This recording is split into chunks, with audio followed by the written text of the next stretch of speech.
about 4 years ago, a friend of mine, she doesn't live in Birmingham, she said, oh, I've got this new boyfriend, and I'd love you to meet him, he's called Greg. And I said, oh, they were coming to Birmingham. I said, why don't you pop round for drinks and nibbles? Or as Boris calls it, national lockdown. Bit of fun there, bit of old school fun there. And they came round, and I've got to be diplomatic about what I say about Greg, because they're still together. I don't like him. If he was a noise, he'd be, just a grey-suited alpha bellend, and he came into my house, and the first thing you see when you come into my house is a painting of a pride flag, and he immediately, literally just met him, he went off on one, he was like, oh, God, this they-them nonsense, for God's sake. There's a bloke at work that wants to be called they-them. It's he or she, isn't it? I was like, we've been very comfortably calling a grown man Pitbull for the last 20 years. We can deal with it of they and them. There's a man called The Edge, and we've all been fine with that. I'd like to meet The Edge and wank him off just at the point of completion. Might be my favourite joke in the show, that, just because you have to finish it off yourselves. It's so neat. It's so neat.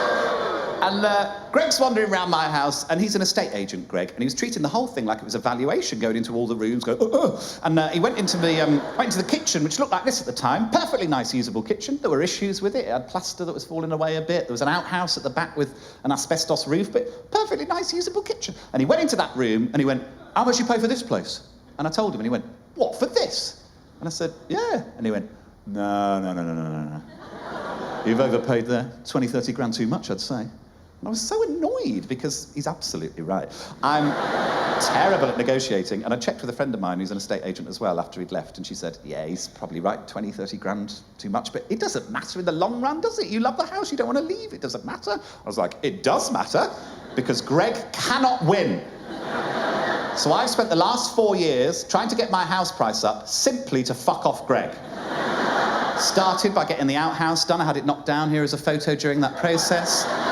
Caption for that was, I thought it was a fart. It's all good, fellas, it's good, fellas. Could have gone with them shitting bricks. There were so many options to me.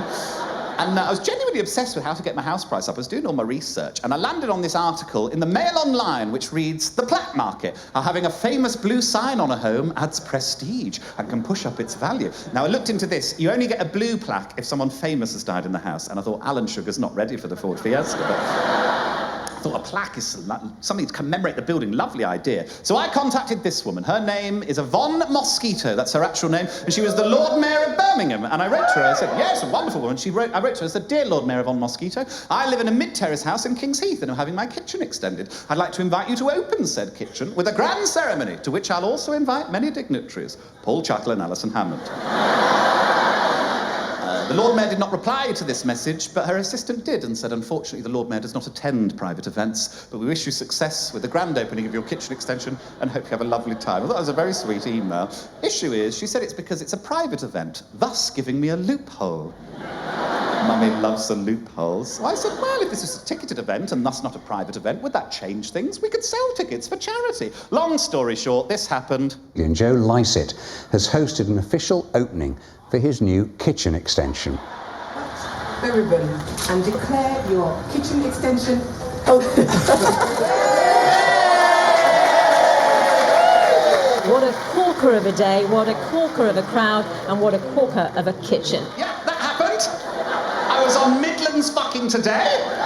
My favourite show ever. Shafali did the weather live from the kitchen. I just couldn't believe it. I love Shafali. Nick Owen, who hosts the news, a lovely man, he tweeted before saying, ridiculous, I know, but we're live from comic Joe Lycett's house tonight, where the Lord Mayor of Birmingham is officially opening his new kitchen. Real red carpet job. Plus the surge and gang war in Wolverhampton. I'm a bigger news story than gang war in Wolverhampton. I was over the fucking moon. I was so drunk for the whole day, as you can imagine. At one point, I didn't even realise I was on television. So, how did it all go, Shafali? Well, I think it went brilliantly, actually.